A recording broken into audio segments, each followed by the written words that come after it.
who claims to be a Vaishnava must guard against these offences in order to achieve the desired success, Krishna Prema.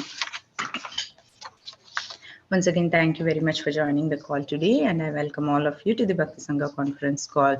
Let us move to our next session, which is Srimad Bhagavatam class. May I know who all have joined the call this morning?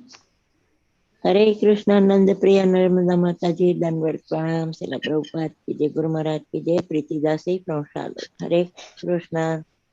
Hare Krishna, Preeti Mataji, Dandavat Pranam. Please accept my humble obeisances. All glories to Srila Prabhupada, all glories to Guru Maharaj. Thank you very much, Mataji, for joining the call. Hare Krishna.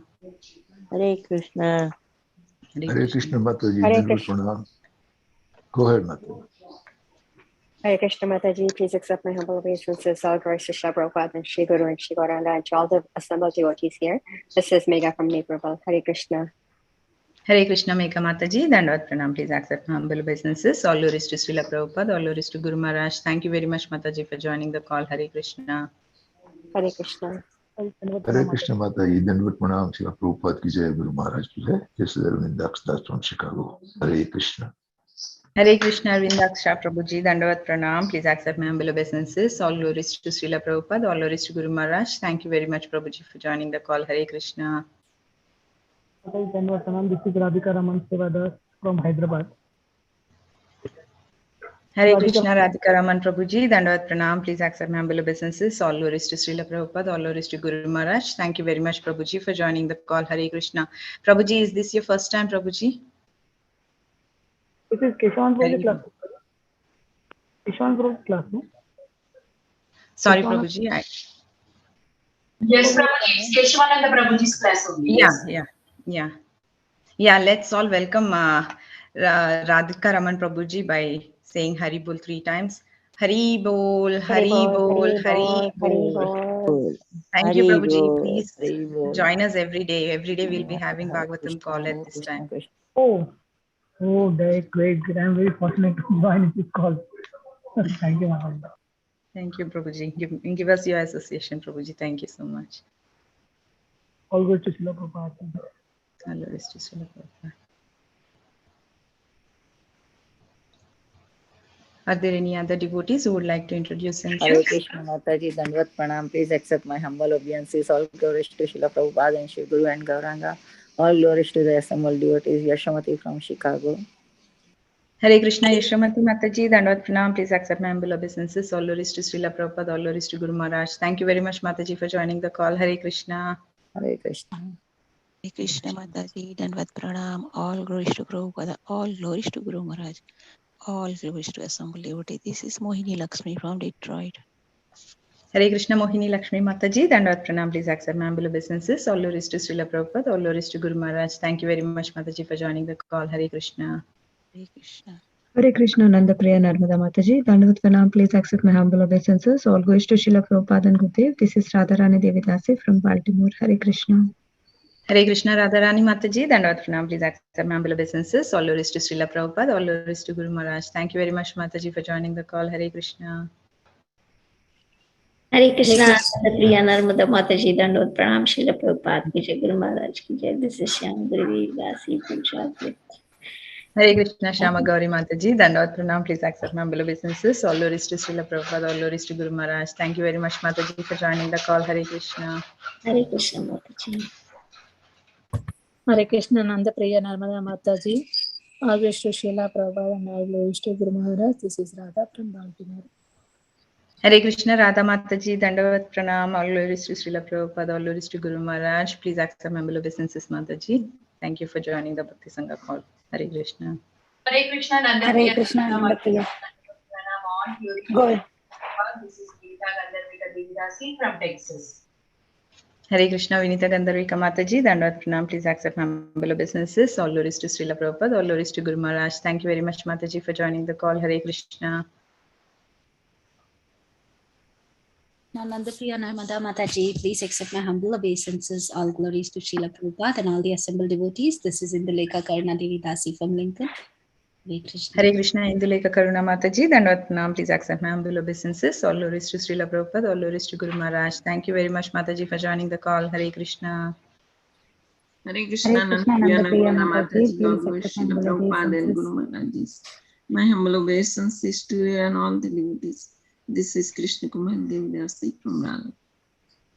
Hare Krishna, Krishna Kumari Mataji, Dandavat Pranam. Please accept my humble obeisances. All glories to Srila Prabhupada, all glories to Guru Maharaj. Thank you very much, Mataji, for joining the call. Hare Krishna. Hare Krishna, Anita Mataji, Dandavat Pranam. Please accept my humble obeisances. All glories to Srila Prabhupada, all glories to Guru Maharaj. Thank you very much, Mataji, for joining the call. Hare Krishna. Mataji, shall we Hare start? Krishna Mataji, please accept my humble obeisances. Yes, go ahead, This Mataji. meeting is being recorded. Hare Krishna Mataji, I'm sorry I missed you. Thank you Mataji for joining the call. Hare Krishna, welcome to Bhakti Sangha conference call. Today we are very fortunate to have His Grace Keshavanand Prabhu ji on the call to enlighten us on the topic of Srimad Bhagavatam, 5th canto, 17th chapter, third sloka. Before handing over the call to Prabhu ji, I would like to ask Mitravinda Mamta Mai Mataji, please go ahead and read the sloka Mataji. Mataji, please take over Mataji. Hare Krishna. Thank you Mataji. Hare Krishna. I'll try. This is challenging. Okay. Hare Krishna.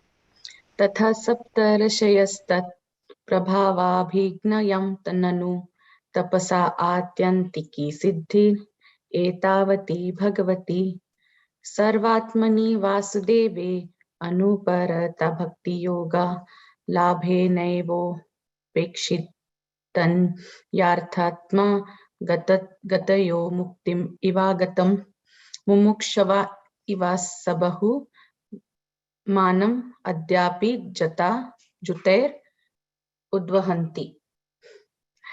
Yeah, thank you, Mataji. Translation. The 7 great sages Marichi, Vasishtha, Atri and so on reside on planets beneath Dhruvaloka. Well aware of the influence of the water of the Ganges, to this day they keep Ganges water on the tufts of their hair on their heads. They have concluded that this is the ultimate wealth, the perfection of all austerities, and the best means of prosecuting transcendental life. Having obtained uninterrupted devotional service to the Supreme Personality of Godhead, they neglect all other beneficial process like religion, economic development, sense gratification, and even merging into the Supreme, just as Jnanis think that merging into the existence of the Lord is the highest truth. These 7 exalted personalities accept devotional service as the perfection of life. Purport by Srila Prabhupada ki jai. Transcendentalists are divided into 2 primary groups, the Nirvisheshavadis or impersonalists, or the Bhaktas, and the Bhaktas or devotees. The impersonalists do not accept spiritual varieties of life. They want to merge into the existence of the Supreme Lord in his Brahman feature, the Brahma Jyoti. The devotees, however, desire to take part in the transcendental activities of the Lord. In the upper planetary system, the topmost planet is Dhruvaloka, and beneath Dhruvaloka are the 7 planets occupied by the great sages, beginning with Marichi, Vasishtha, and Atri. All these sages reward devotional service as the highest perfection of life. Therefore, they all carry the holy water of the Ganges on their heads. This verse proves that for one who has achieved the platform of pure devotional service, nothing else is important. Even so-called liberation, Kaivalya. Sridhar Swami states that only by achieving pure devotional service of the Lord can one give up all other engagement as insignificant. Prabodhananda Saraswati confirms his statement as follows. Kaivalyam narakayate tridasa pura akasha pushpayate durdanta indriya kala sarpa patali prokta hata damstrayate vishwam purna sukhayate vidhi mahendra dis chakitayate yat karunya kataksha vaibhavavatam tam gauram evastumaha Chaitanya Chandamrita 5. Sri Chaitanya Mahaprabhu has perfectly enunciated and broadcasted the process of Bhakti Yoga. Consequently, for one who has taken the shelter at the lotus feet of Sri Chaitanya Mahaprabhu, the highest perfection of Mayavadis, Kaivalya or becoming one with the Supreme is considered hellish, to say nothing of Karmi's aspiration to be promoted to the heavenly planets. Devotees consider such goals to be worthless phantasmagoria. There are also yogis who try to control their senses, but they can never succeed without coming to the stage of devotional service. The senses are compared to poisonous snakes, but the senses of bhakta engaged in the service of the Lord are like snakes with their poisonous fangs removed. The yogi tries to suppress his senses, but even great mystics like Vishwamitra fail in the attempt. Vishwamitra was conquered by his senses when he was captivated by Menaka during his meditation. She later gave birth to Shakuntala. The wisest person in the world, therefore, are Bhakti yogis, as Lord Krishna confirms in Bhagavad Gita 6.47. Yogi nam api sarvesham madgate nantaratmanah shraddhavan bhajate yomam samayuktatamo mataha. Of all yogis, he who abides in me with great faith, worshipping me in transcendental loving service, is most intimately united with me in yoga and is the highest of all. Thank you, Mataji. I think Indulekha Mataji is going to read the next one. Mataji? Hare Krishna, text 4. Tathonika sahasrakoti vimananika shankula deva yanena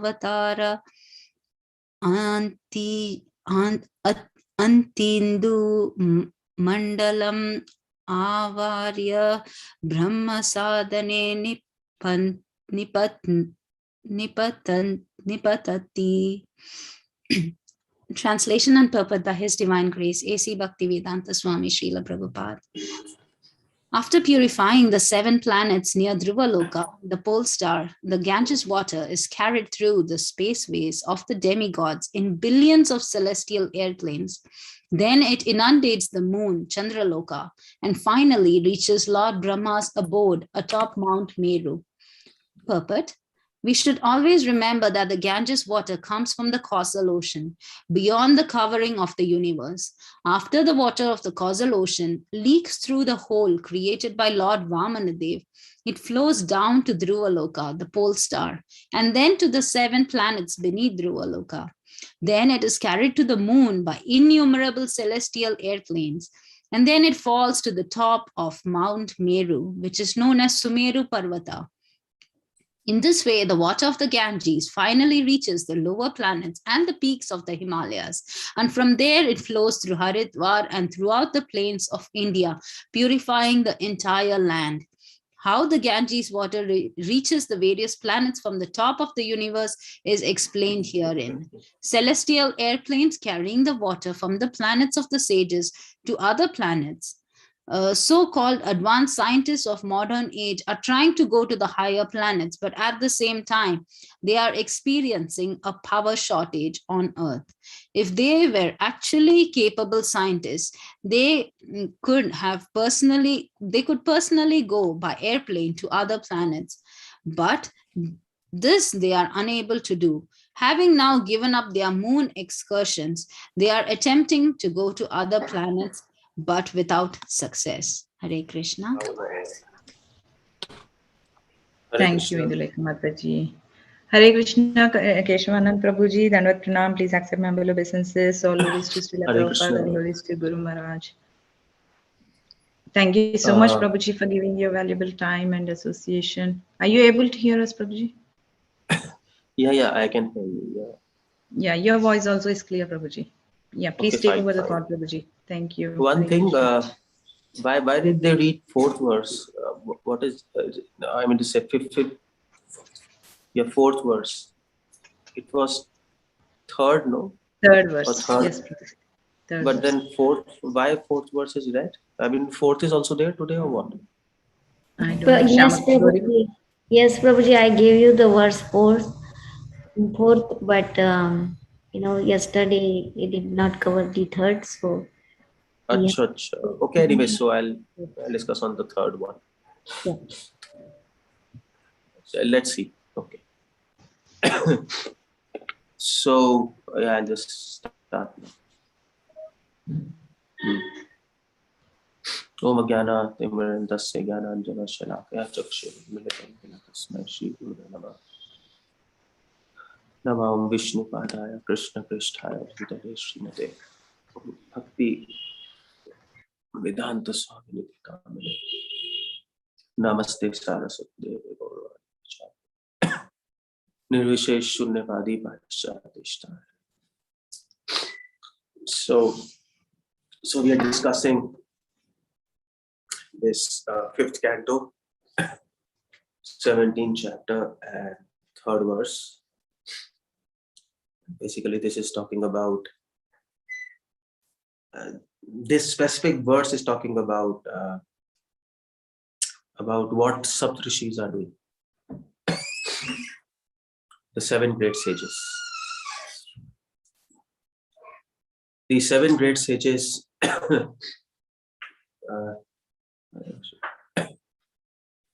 these sages are pure devotees of Lord. In fact, in the night we see, what's that called? I think there's a zodiac sign, Saptrishi Mandal. So when you see in the sky, you have the great bear and the minor bear, something like that. Constellations are there. So what these people are doing, what these rishis are doing on the high planets, that's the question. On the Earth planet, humans are exploiting nature. Krishna says in Bhagavad Gita, Kare Karana Hetutve Prakritim Vitti Chandura.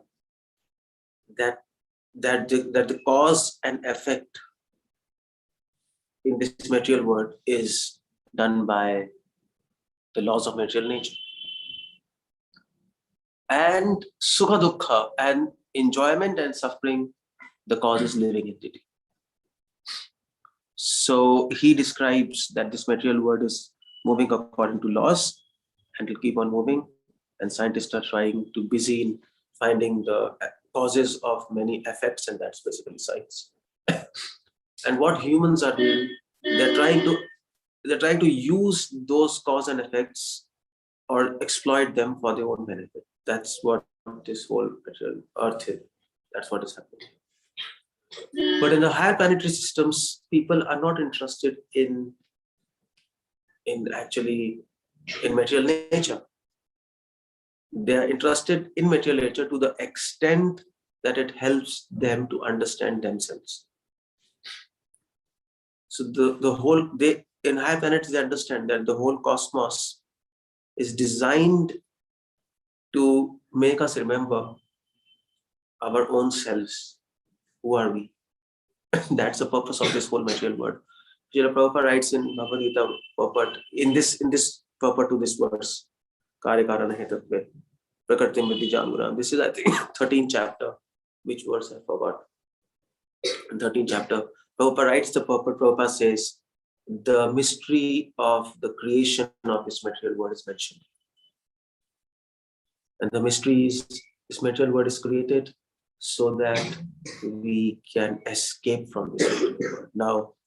Now you might think, this material world is created to help us escape or to bind us. So it depends. It depends how we see. There are philosophers, atheistic philosophers, who actually have this opinion that this material world is a place of enjoyment. There are many other philosophers who are of the opinion that this material world is a place of bondage. But there are some philosophers, these rishis, who see this whole material world as a grand scheme to help us to escape to the spiritual kingdom. That's what Prabhupada said. It's a grand scheme. Krishna made everything temporary in this material world. Krishna made evil in this material world, bad things in this material world, sorrow. Why? Is he cruel? No. So that we are reminded of our position, that we become humble in front of these sorrows and evil. So there is a role of, even the role of a sin. The sin we do. I think, who was that in Bible? He was Noah. So Noah asked God, "Why did you make sin?" So God answered, "There is a purpose to everything in this material, but you will not understand." he just dismissed that. Yeah. But we know why Krishna made sin. He made sin so that we remain humble. There was no sin. In fact, so I was just listening to one saint, and he was saying in his book that man commits sinful activities and then they are forgotten, but the shame remains in their consciousness.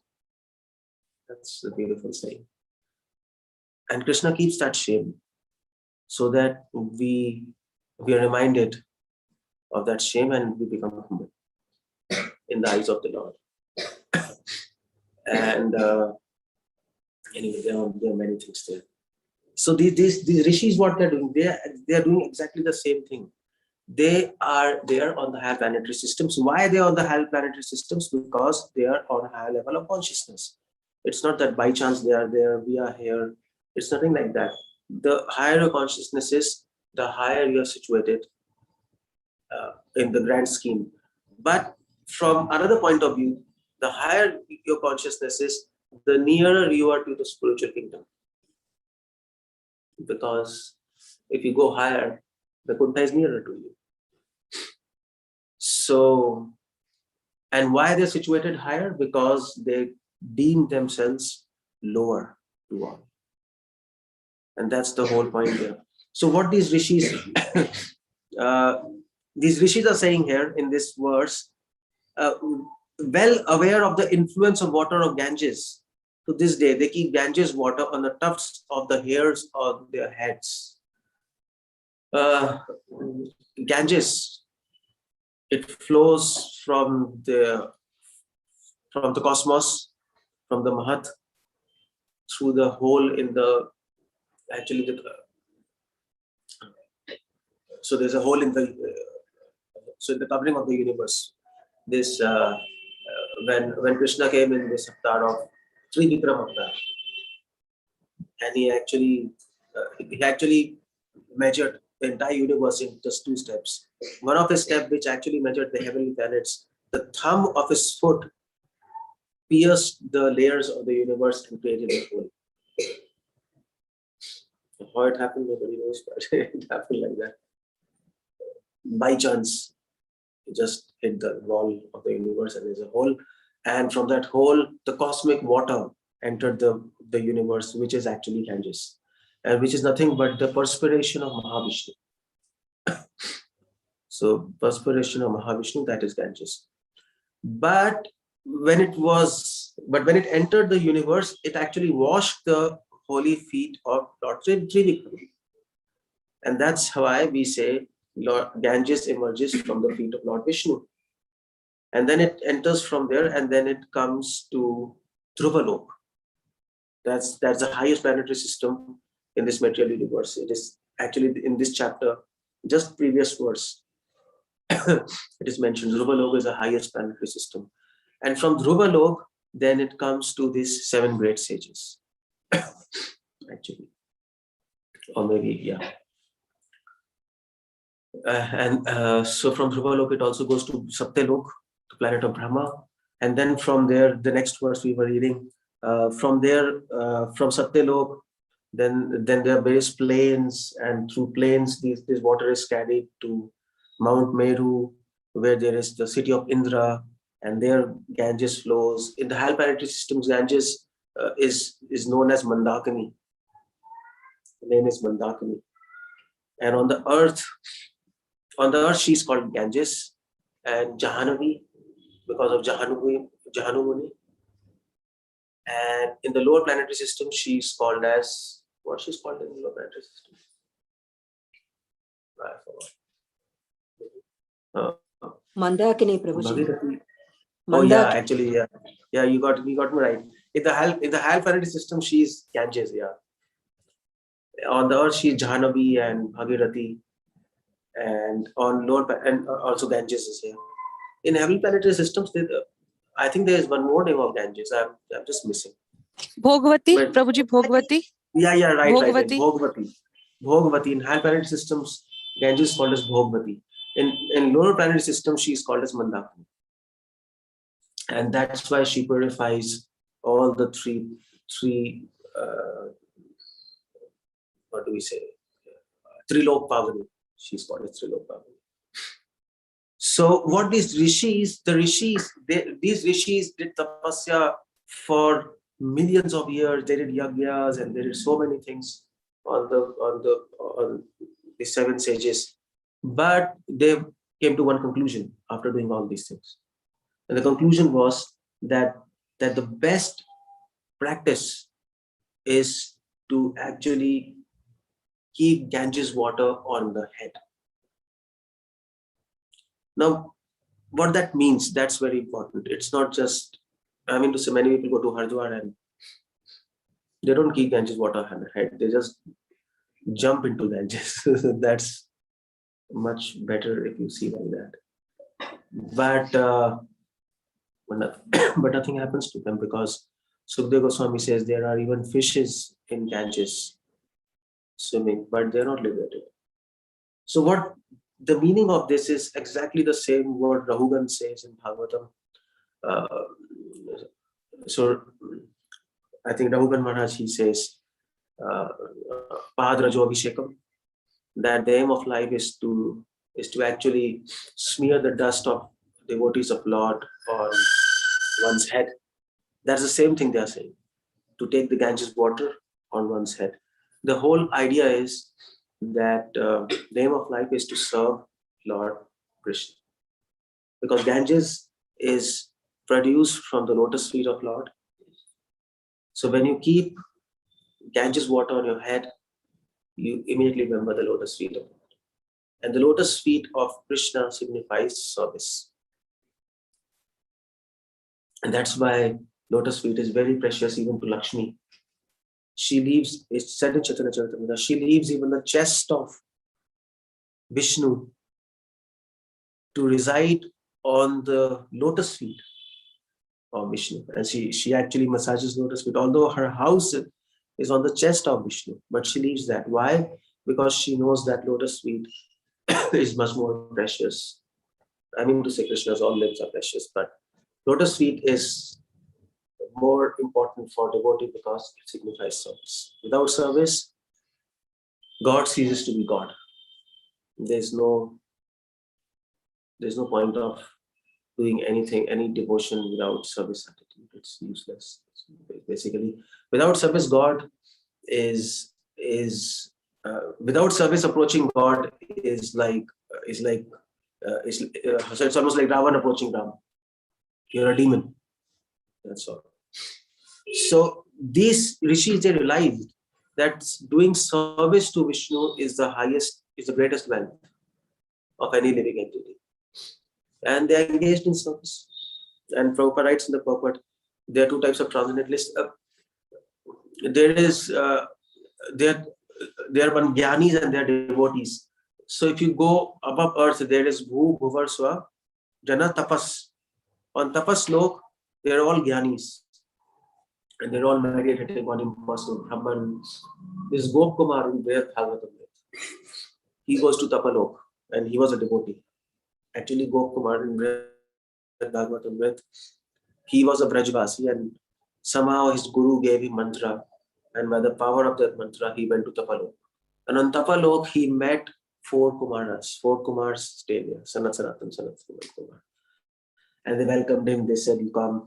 And then all rishis, they came on Tapalok and they told Gop Kumar, see, you should do meditation. So Gop Kumar was saying, well, I'll do my kirtan. Hare Krishna, Hare Krishna. So then Tapalok, the rishi said, come on, just leave it. There's no fun in this. We'll teach you how to do meditation on impersonal, who is everywhere, omnipotent, omnipresent. So Gop Kumar said, okay. So because there were 4 Kumaras there, they convinced him, okay, you try this. You try this out. If you like it, then you do it. Otherwise, forget it. So he said, fine. So he started doing this meditation. And he closed his eyes, he started doing this meditation. He learned. And so everybody was sitting and doing meditation. And suddenly he opened his eyes in between like this to see what everybody else is doing. And there was nobody. He was saying, what happened? Because everybody went to their caves in Tapalok. Because meditation has to be in solitary. Krishna says you have to find a solitary place. There was nobody. So he said, what is this? My Lord, it's so boring sadhana. I don't want to be here and this. So he told Kumaras, actually, but he was afraid to tell, I'm bored of, I want to go. So he just closed his eyes and he just started chanting his own mantra, which was given by his guru. And by the power of mantra, he left Tapalok and went to higher planets. So there, by the way, in the end, these 4 Kumaras again met this Gopkumar. And then they preached to him the philosophy of devotion, bhakti. So Gopkumar asked them, you see, I think we met on Tapalok. You're saying 4 boys. He said, yeah, actually we are saying. So he said, well, why didn't you tell me about devotion? You instructed me about meditation there, and it was a stupid waste of time. So they said, well, we live on Tapalok, and on Tapalok, we recommend meditation because there are so many other rishis. It will be like if we speak about devotion, there are other rishis, so it will be like some political environment, and so we have to manage things. So we don't talk about devotion. Even on higher planets, you have to think about management, and it's not. Even Tapalok is not free of management. You have to think how others will feel. Otherwise, there'll be chaos. So we didn't really tell you. Although we didn't like, but what can we do? So, so this is on Tapalok, Gyanis. But Saptrishis, these 7 sages, they are devotees of our excellence. As we can see here, these Saptrishis are Marichi, Vashisht, Atri, Pulatsya, and who else is there? The 7, Marichi, Atri, Vashisht, Pulatsya. I forgot the name. 7 sages are there. All of them. If you go to Hardwar, there is a Saptrishi Ghat. We generally take part there. They are all names of 7 sages are written. Anyway, whatever the names is. The point is service. If you can somehow imbibe service attitude, only then there's a chance to actually escape from this material. Otherwise, it's impossible to resist temptations of this material. It's impossible. Even God cannot help you to get out of temptations. That is why I was reading this quotation, Bible, that God can take the mightiest to the depths and the lowest of all to the heavens. You might have done service for 40 years and a very great service, but if you lose this service attitude, the moment you lose service attitude, that moment you'll fall down into the greatest of sin, not the lowest, not the weakest of sin, into the greatest of sin you can fall down. And we have seen in the history. Vishwamitra, he fell down. I mean, he didn't even fall down. He got a baby. Shakuntala. What he was doing in the forest. He fell down. He fell down to the most abominable sin. That's the most abominable sin to be. As a sage, you are enjoying with Apsara and then you get a baby out of it. What is this? So, Shivji, Mohini Murti, Brahma, his daughter, and it's almost unimaginable how can these devotees of great caliber they can fall down. But the whole idea is that's what these stories are there to help us realize that the only way to resist Maya is to have service attitude to your mind. And the expression that I want to serve Krishna, the expression of that is to take Ganges water on your head. Just like in the morning, they give that water. We sprinkle it on our mouth and nose. We have to sprinkle on that. So people do like that. So as if they are like taking out their enmity.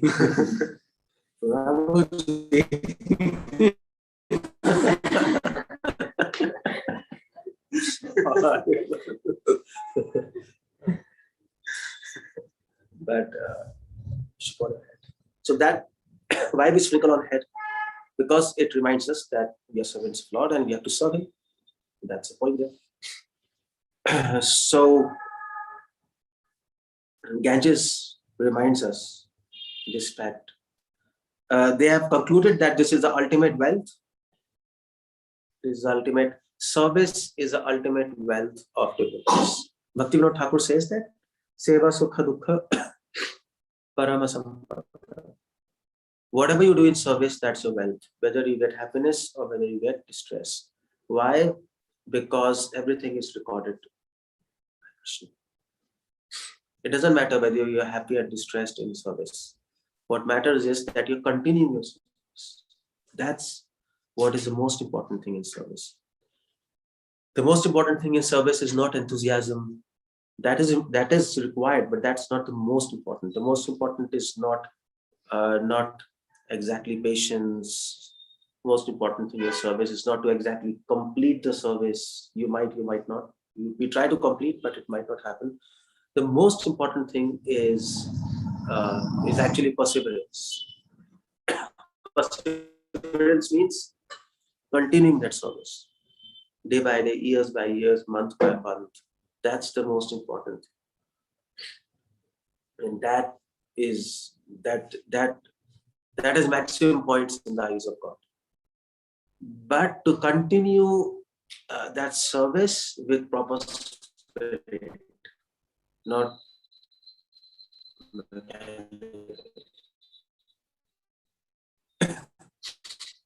just continuing sake. That's not the idea. I think I was in America, and in America, one devotee, he was I think he was like 30 years in the movement or something. I think Prabhupada disciple in Dallas. So he came up to me and he said that how many years you have been there in like Krishna consciousness. I told Prabhuji, he was like Prabhupada disciple. So I told Prabhuji around 21, 22 years like that. So he said, okay. So he said, how can you still be so enthusiastic? He was surprised. And actually, I thought about it, and it was a very sensible statement, because if you're enthusiastic after 20, 25, 30, 40 years, definitely you have, I mean to say, it can't happen without mercy of God or mercy of devotees. It can't happen. Because with time, things become boring, routine. That's why these devotees say service is ultimate wealth. Just like we keep our wealth very safely, take care of it, and multiply the wealth. Everybody wants to multiply. So there was a census done in America, and they asked a question to everyone: if you have 10 crore rupees, what will you do? Majority of people, they answer. I mean, many people said many things.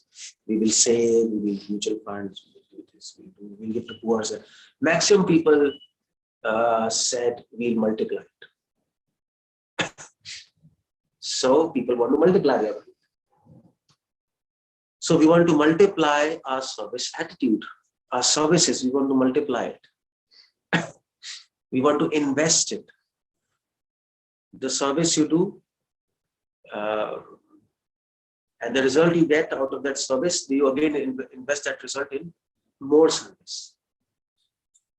And then you do more service, you get result, then you invest into more service. That's how devotee's life is.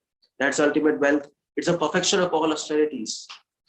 Rishis, they came to this conclusion that doing service to Vishnu is a perfection of all austerities. That's why Bhakti Santa Saraswati Thakur said that a devotee ringing the bell in the temple is far superior to a devotee who is doing, who is in trance in Himalayas for thousands of years. No, nobody could understand what this is. How can it be? You just ringing a bell and that person is sitting in trance for thousands of years. How can he be? How can he even compare with that nonsense person who is ringing the bell with that yogi who's in trance? But Bhakti said to our Monday ride, it doesn't seem like that. But even a smallest service to Vishnu has the greatest benefit in the spiritual world. But anything devoid of service attitude to Vishnu is moga asha, moga karma. It's failure. So he said this perfection of all austerities, there is no need to do any austerity. Austerity what to do? Serve Vishnu. Serving Vishnu means try to act, speak, and think in such a way so that God is glorified. That is basically, if you really think about it, that's service attitude. That Krishna should be glorified. And you, by the way, I'll tell you, if you start thinking like this,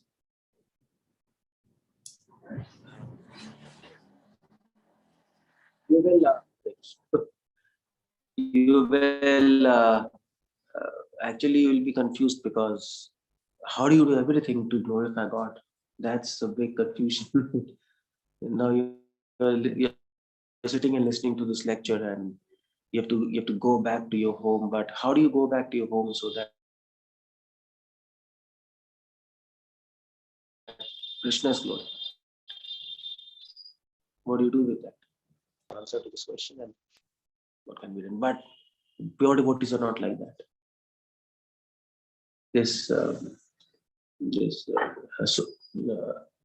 So Madhvacharya is writing, I was just reading, that Bhim and Hanumanji, they do everything for the glory of Lord.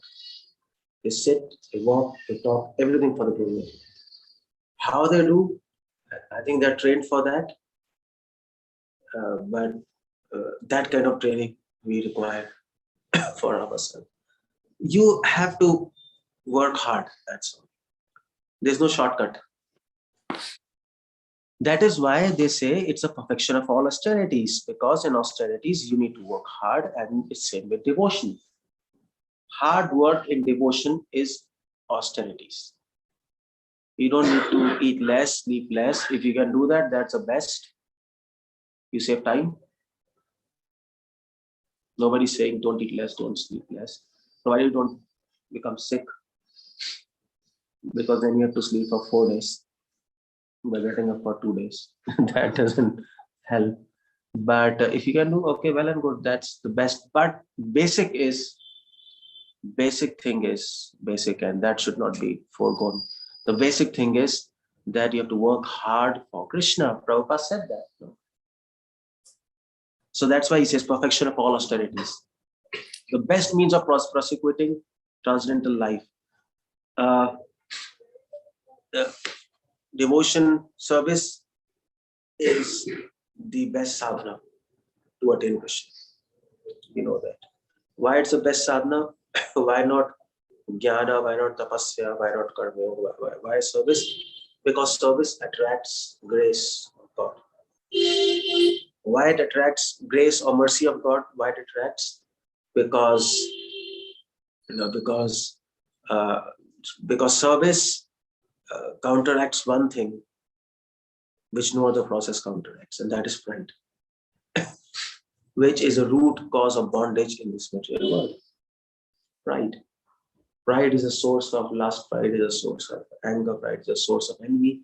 Everything is pride, and that's why it is said. That's why it is said. No, it's all vanity. Vanity. It's all vanity. Yeah, it's vanity. Vanity means pride. We are all born in pride. We live in pride. We die in pride. That's how it's said in the Bible. And we have to get out of it. And how to get out of it? Service. There's no other way. On the other hand, by tapasya, by jnana, karma, you become more proud. Your disease increases rather than decreasing. So that's why those processes are actually those processes are lower than devotion. In fact, they are not even recommended; they are rejected. Gyan, karma, adi, anavrita. Because someone says, just leave it. It will increase your disease. Just forget it. Do service. And Krishna selects those who are not proud. That's all. But by the way, if you start checking your actions, every action of yours will actually smell of pride. What smell? I exactly what I'm forgetting. But in the word anyway.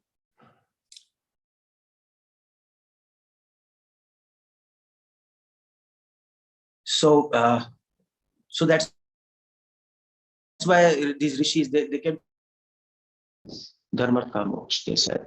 This verse is talking about Pancham Purusha. And that is why these rishis, they concluded that dharma, artha, kama, moksha, which is actually 4 goals of human life, it's useless.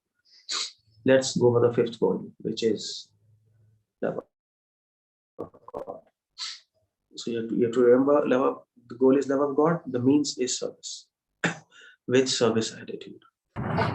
Things are simple, but we have to remember, make ourselves remember. And that is why this from Chaitanya Chandramrit, this verse is quoted. Kavalyam narkayate tridashpur akasha pushpayate. Very, very nice words Prabhupada used to go. Durdanta indriye kala sarpa patli protkatham shtayate. Vishwam purna sukhayate vidhi mahendra ischafitayate yat karunya kataksha vaibhavatam tam gauram evam stunha.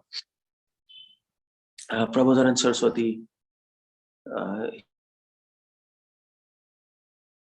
he says, Kavalyam narkayate. He says anybody who have received karunya kataksh, who have received the merciful glance of Lord Chaitanya Mahaprabhu, for him, Kavalyam narkayate, liberation is hell. This is extreme. Those rishis, they came to conclusion that dharma, artha, kama, moksha, it's useless. Let's go for love of God. To that, Prabhupada is commenting, and he quotes Prabodhanand Saraswati. And Prabodhanand Saraswati is also the same conclusion. Dharma, artha, kama, moksha is useless, but he puts it in a very nice way, puts it in a very emphatic way. And he says, okay, fine. Dharma, artha, kama, moksha is useless, but I'll tell you how much useless they are.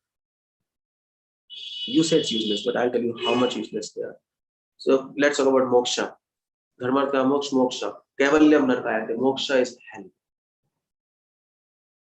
It's nothing to be eulogized. Upanishads, they praise moksha, they sing about moksha. But as far as devotees, it's hell. To Upanishads, it is praiseworthy, but for devotees, it is hell. Tridash Purakash Pushpayate. This is dharma. Dharma, artha, kama, moksha. Tridash Purakash Pushpayate. What is dharma? Tridash Purakash. Tridash Purakash means heavenly planets. By following dharma, you attain heavenly planets. That's the promise of dharma. You go to high planetary systems. Akasha Pushpayate. So he says all this talk of dharma and heavenly planets is simply like flowers in the sky. Now, there is no flower in the sky. There's flower on the earth. There's flowers in the sky. That means simply a dream hallucination. You see flowers in the sky when you are on a dope. You are on drugs. So dharma is like a drug. It will take you for a trip, illusory trip, and you will start dreaming about heavens and this and that, and simply waste your time. So he says, this is thought is the real, he is telling the real nature of this hell. Dharma is Akasha Pushpayate, what people talk. Kala Sarva Patli Pushpayate. And Dharma Arth Kama. What is Kama? Kama is like a serpent without poisonous fangs. Kala Sarva Patli. Krodkat Damstraya. Damstraya means teeth. Krodkat means teeth are, fangs are taken out. So Kama is like, so what's the Surupa of Kama? It's like a snake without fangs. So Kama is like a snake. That's what they're saying. Kama is like snake. That is why we say Vishaya Vastu. Vishaya Vastu means it comes from poison. Vishaya Vastu are those which actually which makes your mind full of wish. Wish means poison. So Kama means poison. That's what he says. This is the nature of Kama. You want to go after Kama and lust and fulfill your desires. That's poison. And what about Artha? Vishma Purna Subhayate Vidhi Mahendrascha Kitayate. Vidhi Mahendra means Brahmaji. Vidhi Mahendra means shape. So these are posts. These are very high posts, which is actually valuable. No, post is valuable. Post means power and wealth. So that is Artha. So what is Artha? Artha is Kitayate. It's insect. That's a real nature of wealth and power in this material world. It's like an insect and worm. It's absolutely no value. What value is the insect and the worm has in the trade? Invaluable. So that is the real nature of this Dharma Artha Kama also. Dharma is Akash Pushpayate. Dharma is hallucination. Artha is worms. Kama is poison. And moksha is hell. Beautiful analogy. He says, this is my realization. We should have the same realization what he has. Otherwise, what's the point? He's telling his realization. So we have to meditate. Why is thinking like that? Why we are not thinking like that? Either his writing is wrong or our writing is wrong. Somebody's writing, definitely Prabhupada Saraswati's writing is okay. Our writing is wrong. What's the problem with us? That's what we have to think. So, Vishwam Purna Sukhayate. What is the ultimate goal of life? The fifth goal of life? Love of God. Vishwam Purna Sukhayate. What is the nature of love of God? Nature of love of God is Vishwam Purna Sukhayate. It is the whole material world will appear to be full of happiness. Here, happiness means full of Krishna. You will perceive Krishna every day. That the entire world will appear full of happiness. This world is full of miseries, but if you see Krishna everywhere, you will be happy. Nature of love of God is to perceive Krishna everywhere. Vishwam Purna Sukhayate. Complete bliss. Nature of love of God is Purna Sukhayate. Complete bliss. So he says, okay, so I go for the fifth goal. Common sense. Who wants to go for poison and hell? And you must be definitely some crazy mad person to go for it. But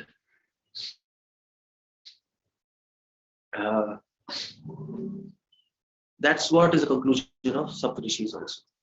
And this should be our conclusion also. Same, we should have the same conclusion. If we should be on the same page as these people are. If we are on the right track, if we are on the wrong track, then we will have different ideas. That's why that's why we are reading these books. We are reading these verses to know whether we are on the same page with them or not. If we are thinking like them, then we are okay. We're not thinking like them, then we are demons. We're doing something else. And we are qualified to be bonded in this material world. That's all it's like that. The more nearer you are to their thinking, the more advanced you are. That's how we understand what is our advancement in devotion. And this thus ends this purport. That's all. Hare Krishna, I think I'll end up here. Any questions or suggestions?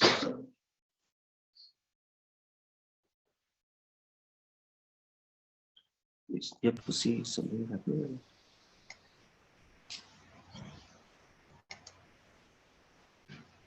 Hare Krishna Prabhuji, thank you so much for such a wonderful class, Prabhuji. I would like Anuradha Mataji, please go ahead with your question, Mataji.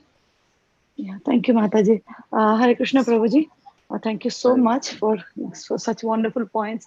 Prabhu, in between you had mentioned during your class that whether you're enjoying the service or not, whether the service is distressful or it is enjoyable, either way, with our service, our job is to continue the service.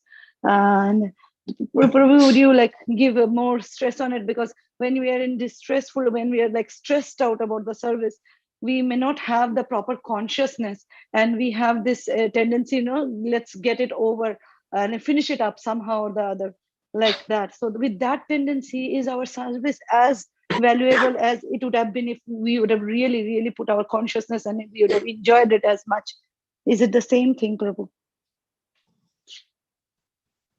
Well, whatever service is there, we should do it with happiness. Either leave it or do it happily. But if you opt for a middle way, you're doing it, but you're getting frustrated, that's time waste in one sense. So if you have to do it and you're stuck in that, then why not do it happily? That's logical. And anyway, service will end one day or the other. And then you can take up another service. It doesn't help if we get frustrated and we try to finish the service. It doesn't help. You might finish it 5 minutes earlier, but we messed up our consciousness. What's the point in that? So we have to think like this logically. Of course, sometimes we become stressed and our mind is spaced out and we can't do our service properly. But that's the whole point. That is what Bhakti Thakur is saying. Stress in service is a wealth. That's what we have to realize. Because that is an expression of love and humility, by the way. That's humility. Humility is you are taking, you're allowing yourself to be under stress. Pride is you want to overcome stress. You see, you want to be above stress. That's pride. You're willfully placing yourself under stress. That's humility. So a devotee understands that and then he continues. That's all. If we do with proper understanding, it will be blissful. If we crib and if we don't do proper understanding, then there will be problems. Thank you so much, Prabhuji. We'll try to do that. Thank you. Hare Krishna. Dandavatam. Hare Krishna, Pranjal Prabhu, please go ahead with your question. Hare Krishna, Prabhuji. Hare Krishna. I had a question from Krishna book. So here when I was reading the chapter where prayers by the demigods are given, demigods are glorifying the baby in the womb of Devaki as Krishna, right? Shyam Sundar. But then when Vasudev ji is offering his prayers, then he is referring to him as Mahavishnu. So why is this contradiction? Why he is Vishnu? Krishna is Vishnu also. So he's referring to him as Vishnu because Krishna showed his Vishnu form to Vasudeva. First he was born as a baby, but then he showed his Vishnu form to make Vasudev realize that that Vishnu is favoring him because he did Aswatthapa and Prishni, they did tapasya in previous lives. So he wanted to make him remember that I'm giving the benefit of all those things in this avatar to you. Okay, Prabhuji. And another question which I had was that it is said that Ved Vyas divided the Vedas into 4 different Vedas, right? One Yajur Ved into 4 different Vedas. But when we see Golok chart, there 4 Vedas are the 4 gates of Golok. So that means the 4 were existing eternally. Yeah, it's eternal. It's eternal, but then Brahma, it manifested when Brahmaji declared. Okay, Prabhuji. Thank you so much. Dhanavad Pranam. Hare Krishna. Hare Krishna. Prabhuji, is it fine, Prabhuji? There are a few more questions. Yeah, you can ask. Yeah, you can continue. Okay, I read them. There's a question from Leena Jimini Mataji. Prabhuji, please explain difference between Nirviseshavad and Sunyavad, and is it same as Nirakar Mayavad? That's the question. Well, Nirvisheshvad is impersonal philosophy. Nirvishesh means without form. Philosophy that believes that God is without form. That is Nirvisheshvad. Vad means philosophy. And Shunyavad is philosophy that believes that everything is nothing, zero. That's Shunyavad. Shunyavad is philosophy of Buddhism. Nirvisheshvad is philosophy of Mayavad. So Nirvisheshvad and Mayavad are one and the same thing. So that is the difference. One believes in formless aspect of God, Nirvisheshvad.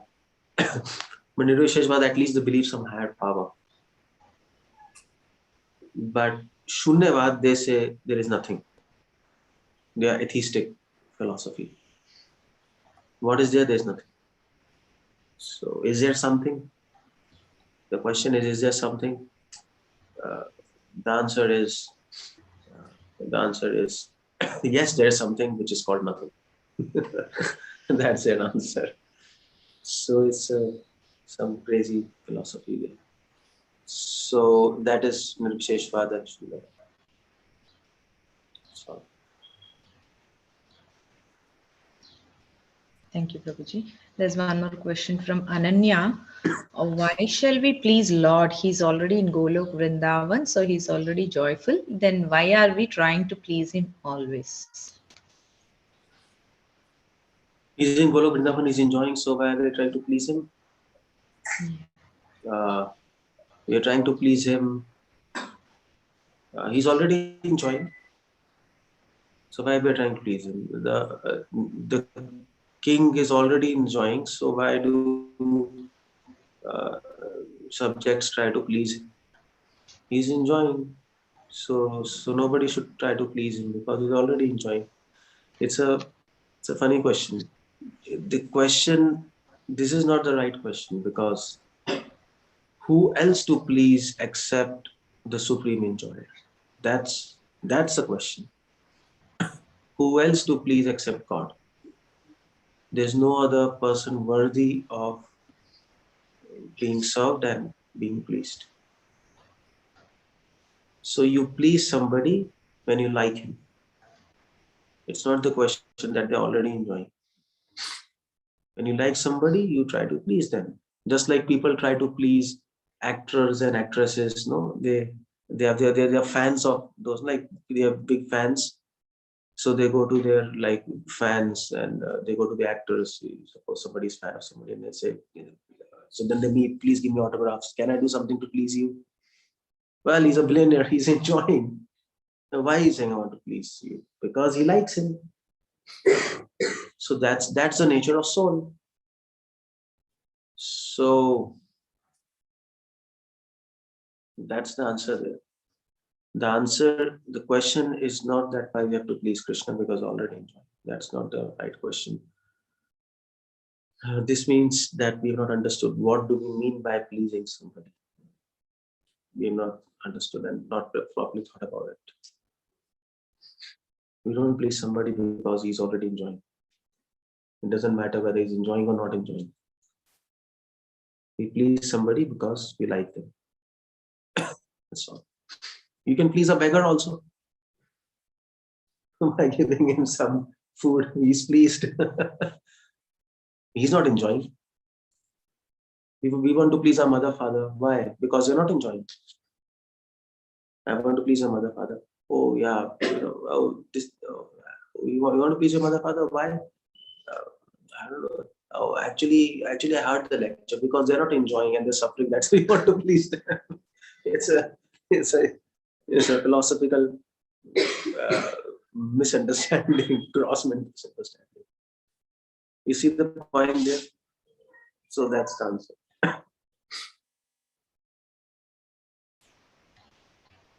Hare Krishna Prabhuji. There's one more question from Jyoti Thakne. Dandavat Pranam Prabhuji. What is the idea of escape from material world? Please explain with example. Also, higher consciousness is also of no use if we have desire of moksha. Since we are not serving Lord, that's attitude. Isn't it? Is my understanding correct? Yeah, your understanding is correct. Escape from this material world is of no use if we don't serve God. What's the use? And if you're serving God, then there is even no need to escape from this material world. There's another picture of the whole situation. If you're serving God, then actually it is said,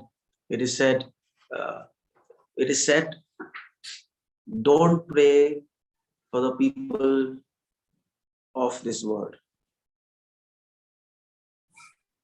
I think it is said by the Christ. Don't pray for the people of this world. So then in the next, so after some time so Christ again said to his disciples that I pray for my disciples. And then as well, he just said, don't pray for the people of this world, and you're saying I pray for the disciples. So what? And then Christ said, well, my disciples are in this world, but are not of this world. And I said, don't pray for the people of this world. And that's the idea. So, as devotees, if we are serving God, there's no need to even escape because you are in this world, but you're not of this world. You are already Jivan Mukta. Nikhila Vyavasthasu. The Bhagavatam says, Jivan Mukta Satchate. That's even higher platform because you're recognized by God, whether you're here or there. That's what matters. So, yeah, I think your understanding is correct. If you're serving God, you're already, that's what the Bhagavatam says. There's one more question in chat box, Prabhuji, from Antaranga Seva Mataji. Hare Krishna Prabhuji. Ganges and Yamuna are both devotees of the Lord. Ganges comes from toes of Lord. Still, we consider Yamuna as more dear as she participated in Lord's pastimes. Could you please elaborate why Ganges is considered less glorious? Ganges is not considered less glorious. She was considered less glorious, but now she's not, because after Chaitanya Mahaprabhu's avatar, she became more glorious than because Krishna took bath in Yamuna, but Mahaprabhu took bath in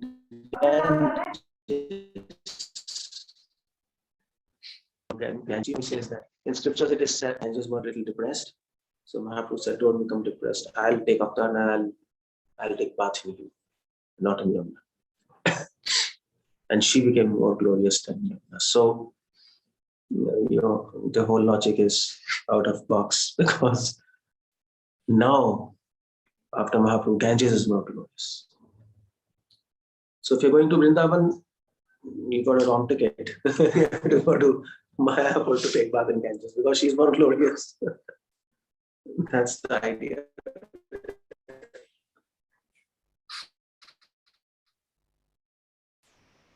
There's one more hand raised, Prabhuji. From Janki Mataji, please go ahead with your question, Mataji. Thank you, Mataji. Hare Krishna, Prabhu. Dhamma Pranam.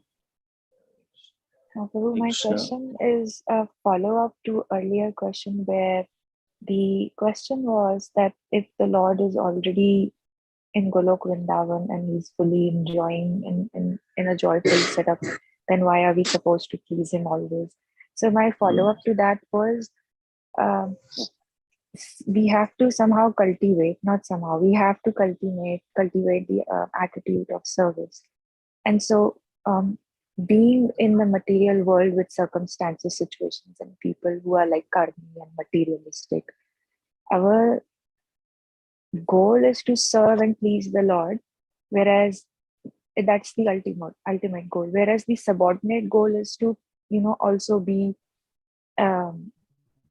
materially be able to function. And so my understanding is subordinate goal is to survive in this world. And so therefore we have to please these material people also, or karmi people or situations also. Because see, how we understand is there is no end to expectations. There's no end to somebody's or some situations' expectations, materially speaking. Yes. So how do we understand this, Prabhuji? No, we don't. We see the point is to think like this, subordinate and primary goal. That's not a right way to think, because devotees don't please anybody except God and his devotees. That's full stop. If we think anything other than this, then we are landing in a philosophical error, and in fact an offense, because pleasing anybody else than Krishna, in fact pleasing yourself, that's the greatest offense, by the way. You're thinking about pleasing others, pleasing yourself, that's the greatest offense. So devotee doesn't even want to please oneself, what to please others. So then how to function in this material world? Well, we don't please anybody. We do what is needful, that's all. We might speak nicely to somebody externally, and we might do things which might be in their favor, but inside our heart, we don't want to please anybody. We want to please Krishna, that's all. We want to use those people to actually serve God and please him. Make people instrumental to actually enhance our service to God. That's how we see the whole picture. But as far as pleasing is concerned, we are absolutely convinced we don't want to please anybody in this material world. We'll be bonded. And that's, by the way, that is Karma Yoga. Entire Karma Yoga rests on this principle, that please only God and nobody else. So we don't use a term please there. It's a bad term to use. But what we use a term is, we might do something needful, we might do something in their favor in such a way so that it helps to serve God better. That way, like for example, if you suppose go to collect donation, somebody gives some donations, so we might say some words to them which might make them happy, but we're not trying to please them. If we think we have to please them, then it's actually downfall. We'll slowly fall down. So we say some words which make them happy, so that they can continue to be engaged in service of God. That's all. Finish. Because people in this material world, they like their ego to be flattered or something, otherwise. So it's like giving them some toffee so that they can continue to the service, because they don't understand philosophy, they don't understand anything, so we have to give them toffees, that's all. Prabhu, we have to do the needful, materially speaking, in our functional roles, whereas that doing the needful and serving your fundamental goal in your as a service or a servant of Krishna, there is a huge. I feel that the bridge between the two is like, because we are materially situated, the purpose of doing the needful and the purpose of the higher goal, it's a struggle, and it's always like It is a consuming. struggle. You are right. It's a struggle. It will always be a struggle, and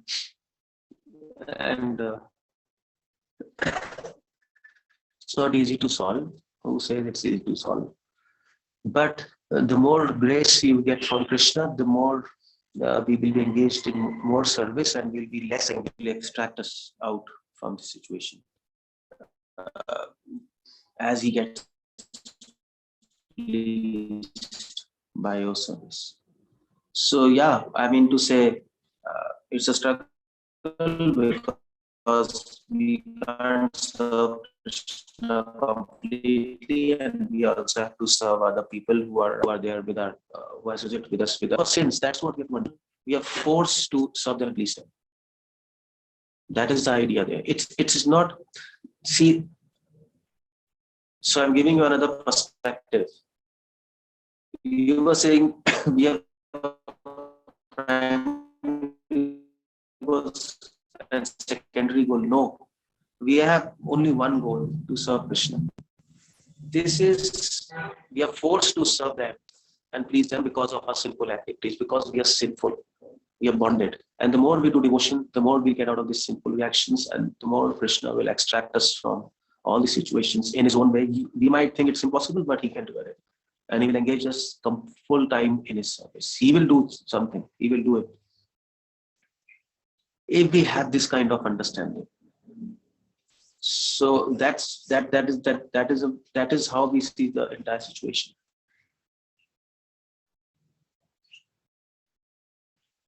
So until unless we don't have complete mercy of Krishna, we are forced. We have to do things. But you have to remember, it's my sinful reactions. I'm suffering. I'm suffering that I have to please. I'm suffering due to my sins. I have to please my relatives. I have to please my family members. I have to please my friends. Otherwise, I can't function in this material world. That's my sins. I have to do this. What to do? I have to please myself. Then Prabhuji, we are right now. Let's say the suffering is more. It means we are burning our sins by suffering, going through that suffering, right? Karmic sufferings or material situations that people are. We are burning, and also we are creating more. Both things are there, because laws of material nature destroys on one end and creates on the other end. That's how it happens. So we are burning and creating. What are we creating by going through suffering? By serving, because we are forced to serve them, please them. That's our suffering. And actually pleasing anybody else than Krishna, it's again a sin. We're creating more sins. We're forced to create more sins. That is this material world, by the way. Prabhupada said in one of his lectures, you'll be forced to create more sins. That is material existence. And that is why it's impossible to get out of laws of karma. It traps, it entangles person more and more without his will.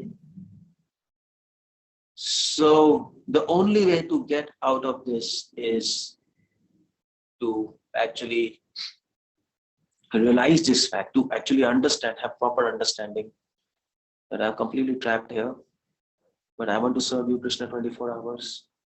Please help me, give me mercy, take me out of this situation. You can do possible, impossible, impossible, possible, and he will do something. That's the whole idea. But this kind of thinking is not good.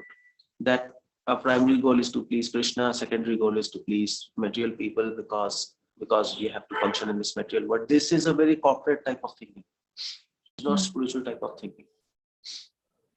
Spiritual thinking is this, what I've just told you. That's what Brahmaji says, Munjane Vatma Kritam Vipakam. Same thing. Prahlad Maharaj says, Swajana Varsada. Anyway. Is it clear?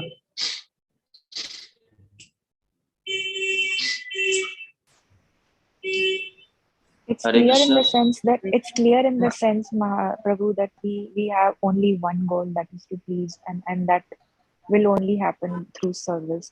So we have to just serve and serve and serve, regardless it is material situation or material relations or whichever role we are in. We just continue service. We have to continue service with the understanding that we are forced to serve others due to our sins. That is a complete understanding. Due to our? Due to our sins. So I want to get out of this situation. Krishna, please help me. That is a complete picture.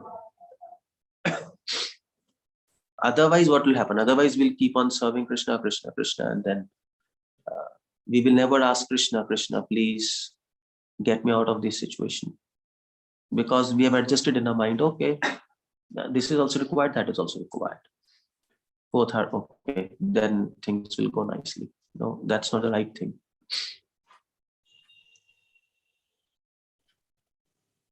We do our duties, but with a heavy heart. That we are stuck and we are forced. That's the complete picture there.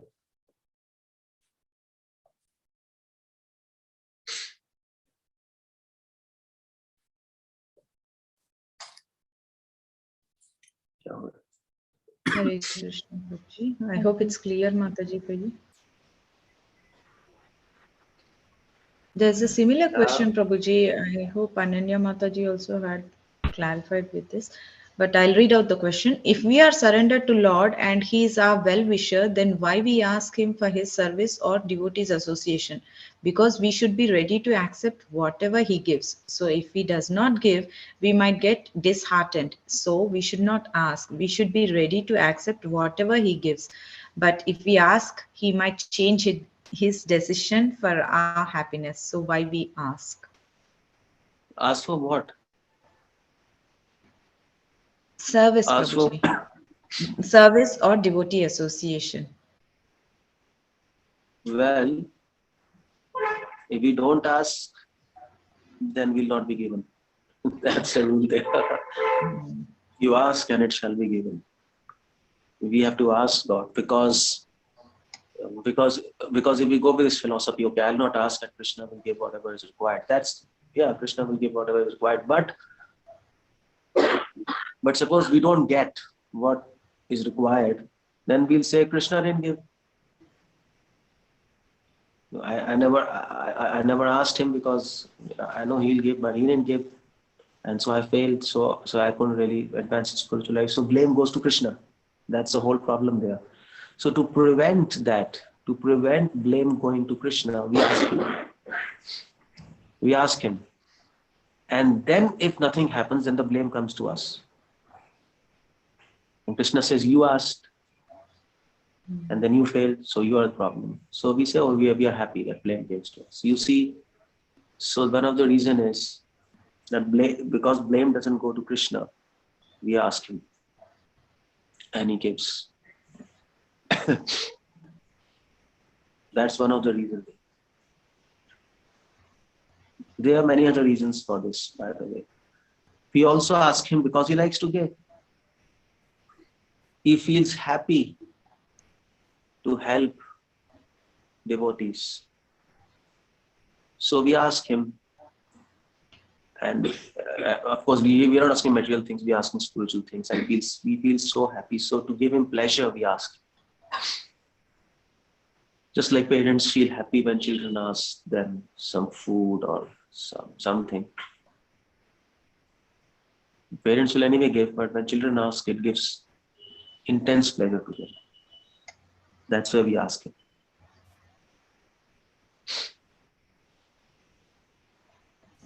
I hope it's clear, Mataji, for you. And there's one more question, Prabhuji, from Pihu Prabhuji.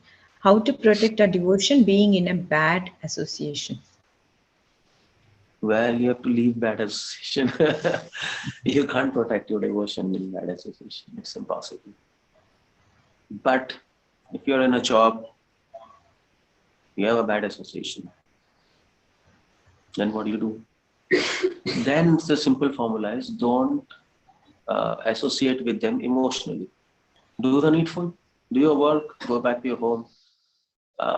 You do parties and food, eating and talks with devotees.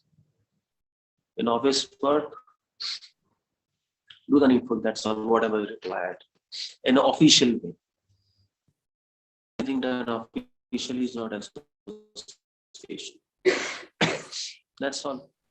So that's how we manage. There's a question from Pooja Mataji. Is Guru and Krishna both are same position in spiritual life? Please explain. Guru Krishna not same in spiritual life. Guru is Jivatma, Krishna is Vishnu Tattva. They are different. Guru is living entity, Krishna is God. But Yasya Prasadat Bhagavat Prasado, that's the point there. By Guru's grace, you get Krishna. If there's no Guru's grace, you don't get Krishna. That's where the role of Guru comes. But Guru can never be higher than God. That's impossible. That's a philosophical error.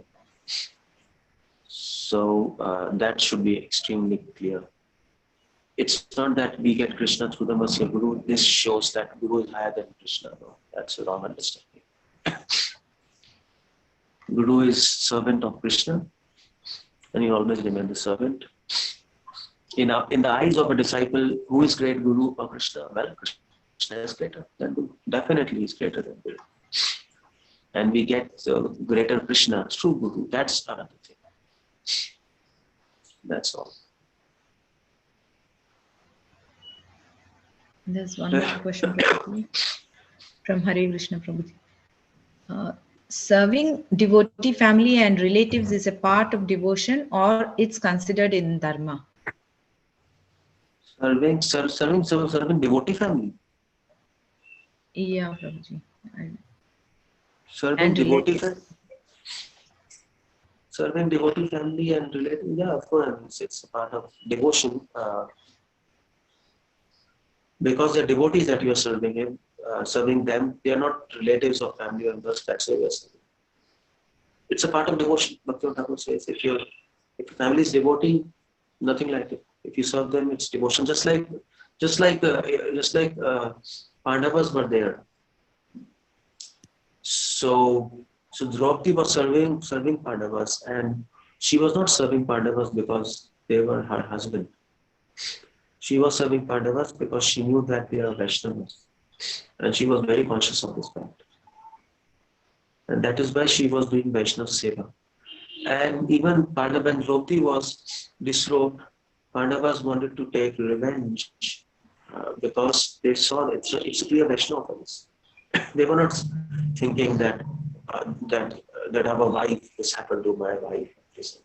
They were not ordinary people to think, my wife and revenge. No, because it was a Vaishnava offense. Even Draupadi, she told Pandavas, unless you don't take revenge, I will not tie my hair. She was not an ordinary woman, just like movies, to take revenge, otherwise I will not tie my hair. This is a movie or what. She was doing this because she knew that if Pandavas will not kill all these Duryodhana and Dushasana and whoever was there in that Sabha, Pandavas will get Vaishnavas. Because they saw in front of their eyes and they didn't do anything. So to actually help them come out of offense, she asked them that you should kill them. And she was very adamant on that. It was not something personal issue there. Like that. Thank you, Prabhuji. And there's a follow-up question from bad association from Janaki Mataji. Prabhuji, what about when bad association is inside your family relations, spouse, parents? Then how do we continue our devotion? Well, then, if bad association is a husband or our own relatives, then what do you do? Then it's a very difficult situation. Then what can be done? Then it's a very unfortunate circumstance.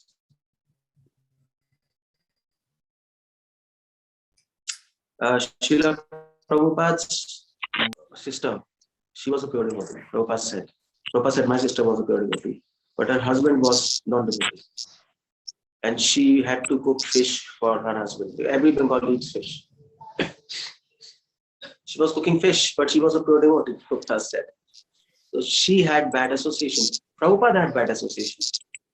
Yeah, his wife, she was like something crazy, according to Prabhupada. So, but Prabhupada, all the years he stayed in his family with bad association. And he did whatever was required, and he did the best to serve Krishna. And later Krishna made some arrangement and made some circumstance that that his wife, she left him or he left her. So either way, whatever. That's all, it was finished. So if we are there, we the best way we can serve Krishna we can do. Of course, that bad association might affect us. Definitely, it's a challenge. We have to pray to Krishna and continue. We might have to also learn diplomacy to actually tactically deal with them so that they don't get fried off and there's no make a mess in your family.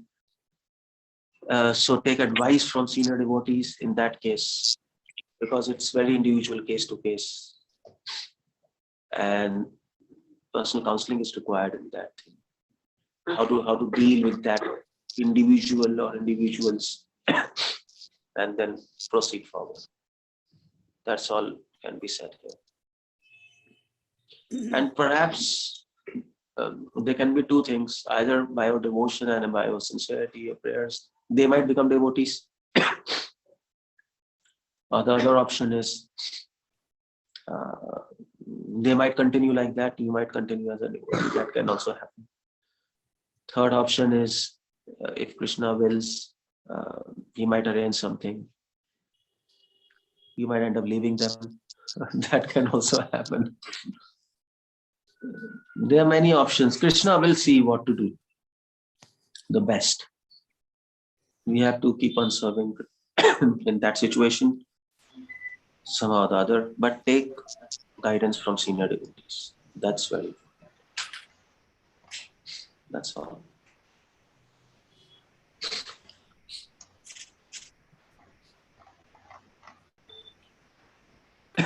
Okay, Mataji.